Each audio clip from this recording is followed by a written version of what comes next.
Hello bearded bee people, welcome back to Bee and KBs. Today is Monday, August 12th, and I'm out feeding my new split yard. Doing communal style feeding in a couple of different methods. I have a honey box right there sitting in the shade. I got a bucket, I got the Ian Stepler style Rubbermaid, and I've got another bucket over there. So the idea, obviously, is that I've got to get these bees a little bit built up before the fall flow so that they can store that stuff. So I'm giving them some food now, and then also they just are not anywhere near the required weight for this time of year. So I'm just getting a head start on that and feeding them before the goldenrod. I say before the goldenrod, but there are some goldenrods blooming. I don't think that those are the nectar-producing fall goldenrod, though. I see these kinds of early blooms every year, and I always think, boy, that's early, but there are a bunch of different species of goldenrod, so I'm not worried about that. So the idea for this video is how to get your bees, built up and heavy enough for winter. So my general idea is for colonies that have existed throughout the whole year to pull off the honey boxes, everything above the queen excluders, before the fall flow. So my target date for that is August 15th here. Obviously, you're going to have to try to figure out when your fall flow is if you haven't gone through a full year of beekeeping or you don't remember. Local groups, beekeeping clubs are a good source of information like that, and so are some Facebook groups, local Facebook groups. So figure out when your fall flow is and pull those honey boxes off beforehand and let those brood areas become congested with bees and honey. I know it looks weird and it sounds odd. We've been spending all of our effort all year long trying to keep our bees from getting congested and from getting honey laden. But that is exactly what I want to see here in mid and late August. I want these boxes to start getting really, really heavy, and I want them to be about as well populated as you could possibly get a single bee box. So don't worry too much about swarming. Obviously, you're going to want to check it definitely over the course of the month of August. Get in there a couple times and just make sure that they're not going to swarm off. They do need some space for eggs, and if they have absolutely zero, that can be an issue. But generally, the bees have a pretty good idea of how to orient all of the resources in the box, and the honey will kind of slowly encroach in on the brood nest as this month in September progresses. So I don't worry about swarming too much this time of year, although it isn't something to completely do away with. You definitely do have to pay attention to some degree. Okay, so that's for the hives that have existed all year. These splits I'm feeding early, like I said, because they just don't have the workforce or amount of drawn frames in these boxes quite yet to be able to just let them get nice and fat on goldenrod. So I've got to give them a little bit of help beforehand. And then the idea is to let these bees build up over the course of the goldenrod, the fall flow, which includes some asters and some other things, and then feed the remainder. And the remainder for me is anything in a double has to be more than 100 pounds, and these singles should be at least 80 pounds. I don't go through and weigh the colonies. I just settle for, basically too heavy to pick up comfortably. But you'll get a feel for it, for what just incredibly heavy single box weighs, and you'll get an idea of how that should feel when you're lifting it up from the back. So after the goldenrod, we've got to feed that remainder to get to that nice fat winter weight. And so what do we feed? Obviously, it's always white granulated sugar. We never want to feed anything sugar in the raw. We never want to feed any molasses. It's bad for our bees' digestive system. And don't completely, discount the idea of sugar as a benefit. It does kind of go against our line of thinking in that natural is better and more nutritious and all that. And that's true, but they're going to have a lot of natural stuff in those boxes regardless of how much you feed. The rest of it, the real, thing that they need in order to be alive in April are carbohydrates, and the good, clean source of carbohydrates that is granulated white sugar it's a really, really good tool. It's a really good benefit to your bees. It's clean. They don't have to take quite as many cleansing flights. It's energy rich.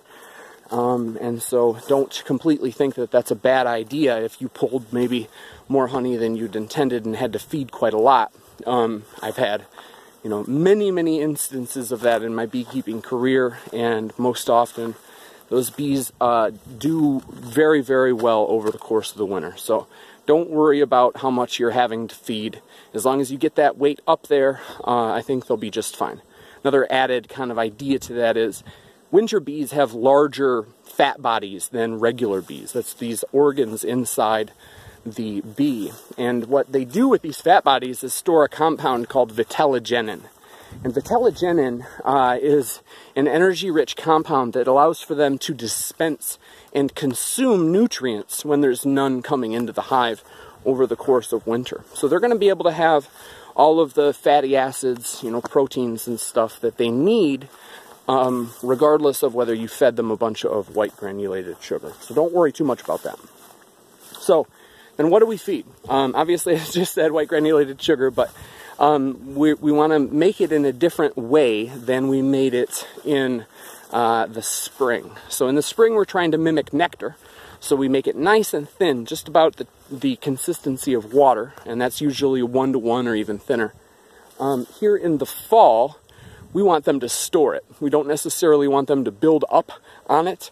We want it to go into the cells and get capped over, get dehydrated, so that they can store it for winter.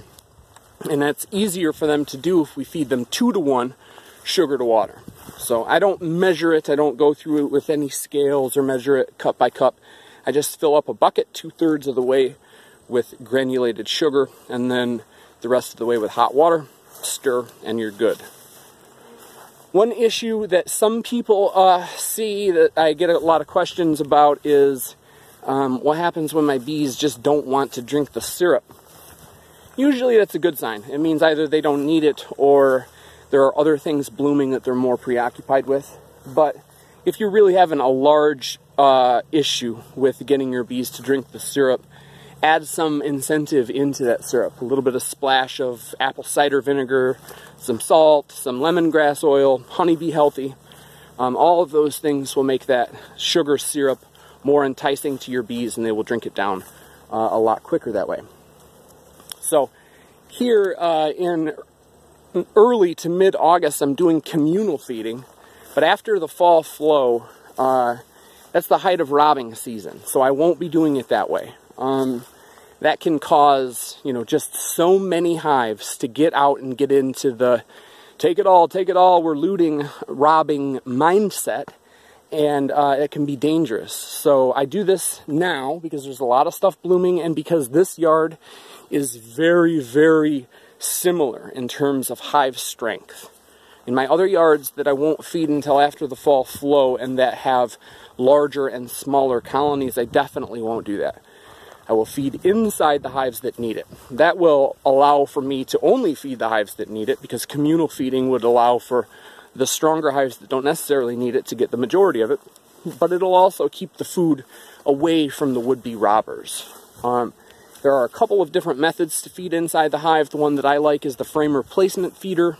They're just a couple dollars on Man Lake, and you can fill them up with pine straw, and that will keep the bees from drowning. You don't have to buy the fancy one with the ladder. Pine straw works just fine.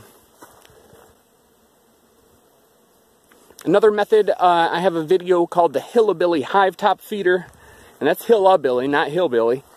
It's a joke on a funny show called Trailer Park Boys.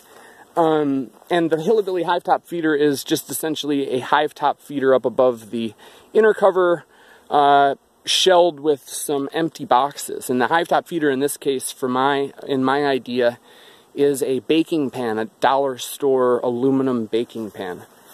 And once again, I fill it with pine straw and then just fill it up with syrup, and it works just like a hive top feeder. So no matter how you get the food into the hives. I definitely recommend feeding inside the hives after the fall flow and feeding 2-to-1 sugar syrup. If they don't drink it, add something to make it a little bit more enticing, but I doubt you'll have that issue. Usually the bees will be right on it, especially if they've got empty cells to fill.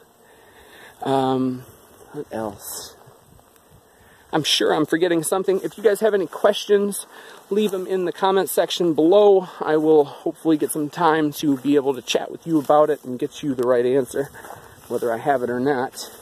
But yeah, so that's my idea in terms of getting the bees heavy enough so that I consider them good wintering colonies, so that I can feel good about them going into winter. So thank you very much for watching. Get out there and have some fun with your bees. See ya.